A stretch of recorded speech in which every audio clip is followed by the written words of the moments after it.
What if the thing you're most passionate about starts as a whisper, a quiet inner voice, calling you to something more, even when everything around tells you to stay where you are? Hello everyone, I'm very grateful to be here with you today, not to give a lesson, but to share a journey, mine, one that became with a dream, a calling, a longing to listen, to connect, and to help people believe in themselves. I have always been drawn to people's stories, their emotions, their doubts, their lights, and at AUI I was a mentor. In that role, something clicked. I felt alive, and empowering others wasn't just fulfilling, it felt natural.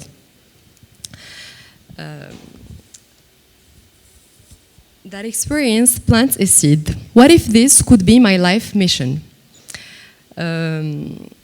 Back in time, there was no psychology concentration, so I followed a different path, one that made sense on paper, and I studied finance and logistics. It was a very good, unique learning experience that allowed me and helped me a lot in believing in myself and in boosting my confidence. And to me, AUI will anyways forever remain a second home where I met amazing people and had the best memories. After graduation, I joined one of the world's biggest shipping companies where I spent 4 years learning, growing, and every day being challenged. It was a very good and enriching experience that taught me many valuable life skills such as adaptability and efficiency.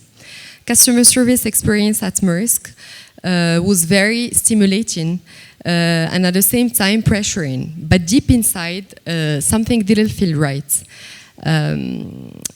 There was a quiet ache, the sense that I wasn't where I was meant to be. That internal discomfort became a quiet voice, then became a clear message that was telling me, you need to change, another world is calling you. So I started studying psychotherapy on the weekends while working full-time. It was intense. I was newly married, then pregnant, and the more my life shifted, the more I realized that it was the right direction. Motherhood didn't slow me down. It clarified everything. And after my baby was born, I looked at my life and I realized that I couldn't go back because I wasn't the same person anymore. Quitting my job didn't feel risky, it felt obvious. I needed to create impact, not through numbers or operations, but through people.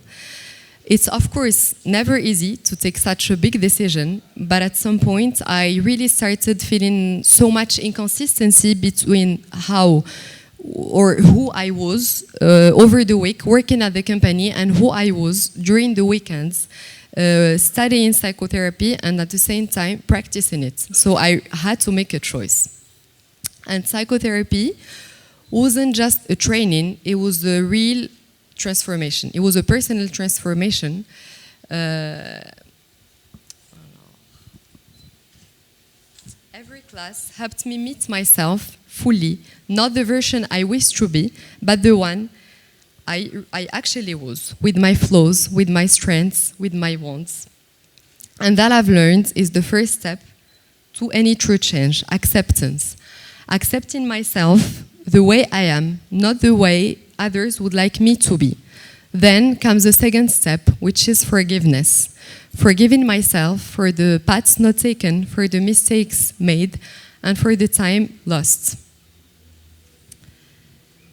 And only then could I align my thoughts, my choices, and my actions. And alignment isn't perfection. It still includes doubts. But when you become aware of that doubt, it no longer controls you, but it becomes part of your journey. Sometimes, no matter how hard you try, there are things that simply don't work out. Not because you're not capable or others are better, but because they're simply not meant to be for you. For example, when I was at AUI, I desperately wanted to go on an exchange semester abroad. It felt like the thing to do, a mark of success, adventure, freedom, but it didn't happen, and I took it hard. I really saw it as a failure. And only later did I realize that it wasn't meant for me, and it's okay, because life, I believe, is always unfolding in your favor, even when it doesn't look like it. And thank you. I have another example, which is after graduation, I chased the idea of a master's degree, mostly to check a box, to feel enough. But deep down, I was lost, trying to follow the crowd instead of listening to myself. And when I finally stopped and asked, is it truly for me? Or do I want this for me?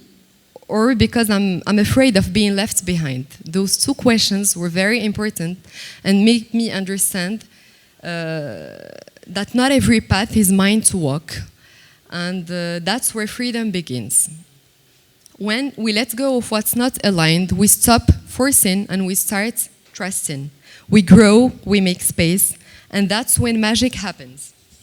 So today I'm a therapist, and a positive discipline educator. I work with children, with teens, adults, parents and schools.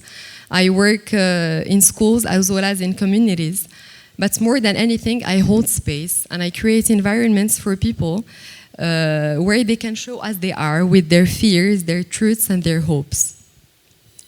And every single time it's different. Every person I meet teaches me something. Every session, every story, every silence, it nourishes me and I grow every day, alhamdulillah. And this is not just what I do, it's who I am. Because this work, more than anything else, is about connection.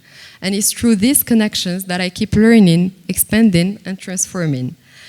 I do what I love, believing in it, but most importantly, I do it with meaning and purpose. Because meaning, I've learned, is it's what fills me the most. And purpose as well, not validation, not status.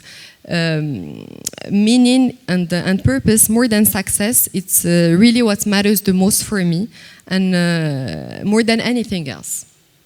And no matter what path you take or choose to take, someone will anyways always question it. So please take what aligns most with who you really are, and never ever ignore that inner voice. Listen to it. It always has a message for you, and it always knows what's good for you, and it knows your need even before you do.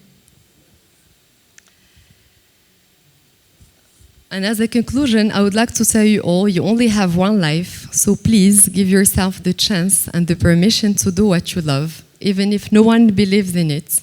Believe in it and believe in yourself anyways. Because if you can dream it, you can do it, and above all, be grateful. Gratitude turns what you have into enough. It opens the door to joy, to growth, and to peace. And trust that life is not about ticking boxes, but it's more about becoming who you really are. So thank you for listening, for sharing this moment, and for allowing me to share a piece of my journey with you. Thank you very much.